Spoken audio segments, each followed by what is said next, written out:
Chairman Crapo, Ranking Member Brown, members of the committee. Thank you for the opportunity to speak with you today. My name is Peter Van Valkenburg, and I'm the Director of Research at Coin Center, an independent nonprofit focused on the public policy issues affecting cryptocurrency and public blockchain networks. What is Bitcoin? Bitcoin is the world's first cryptocurrency, and it works because of the world's first public blockchain network. What does Bitcoin do? It's simple. It lets you send and receive value to and from anyone in the world using nothing more than a computer and an internet connection. Now, why is it revolutionary? Because unlike every other tool for sending money over the internet, it works without the need to trust a middleman. The lack of any corporation in between means that Bitcoin is the world's first public digital payments infrastructure. And by public, I simply mean available to all and not owned by any single entity. Now, we have public infrastructure for information, for websites, for email. It's called the internet. But the only public payments infrastructure that we have is cash, as in paper money. And it only works in face-to-face transactions. Before Bitcoin, if you wanted to pay someone remotely over the phone or the internet, then you could not use public infrastructure. You would rely on a private bank to open their books and add a ledger entry that debits you and credits the person you're paying. And if you both don't use the same bank, well, then there'll be multiple banks and multiple ledger entries in between.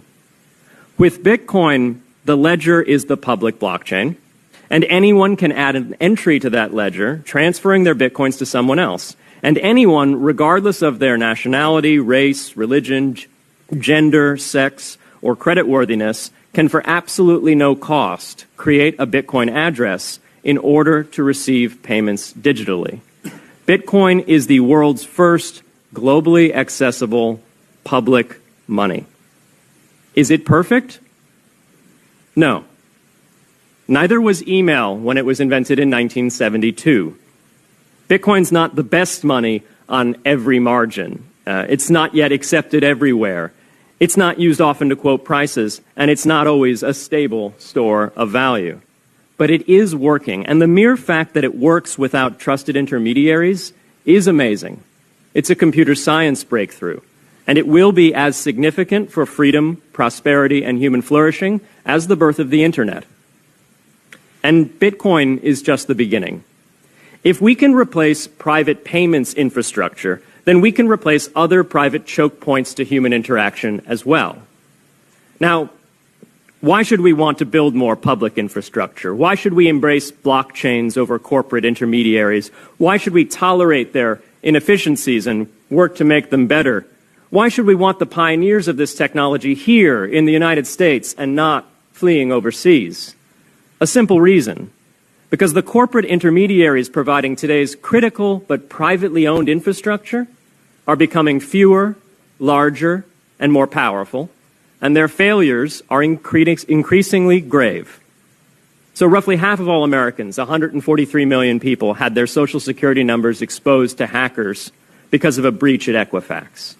The SWIFT network has relayed hundreds of millions of dollars in fraudulent transactions because of hacked member banks in Bangladesh, Vietnam, Ecuador, and Russia. The FBI suspects now that the largest of these hacks was perpetrated by North Korea.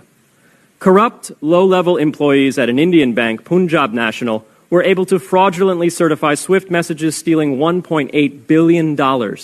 It's the largest electronic bank robbery in history. In fact, it's the largest bank robbery in history.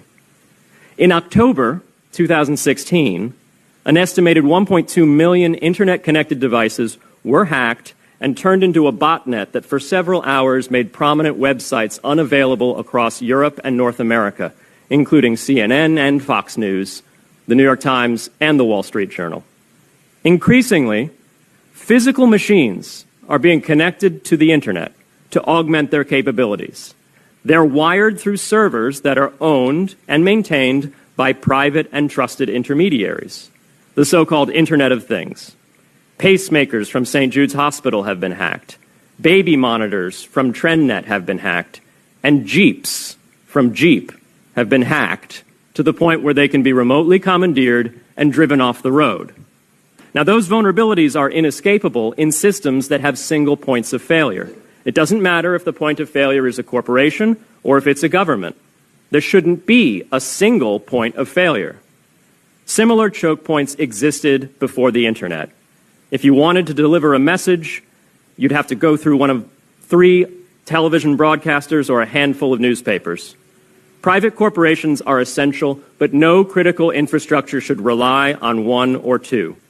The internet removed single points of failure in communications infrastructure and ushered in a wave of competition among new media corporations building on top of its public rails. Blockchains can similarly disintermediate critical payments and IoT infrastructure. The technology is not yet ready to answer all of those questions today, but it is our best hope. And as with the internet in the 1990s, we need a light-touch, pro-innovation policy to ensure that these innovations flourish in America for the benefit and security of all Americans.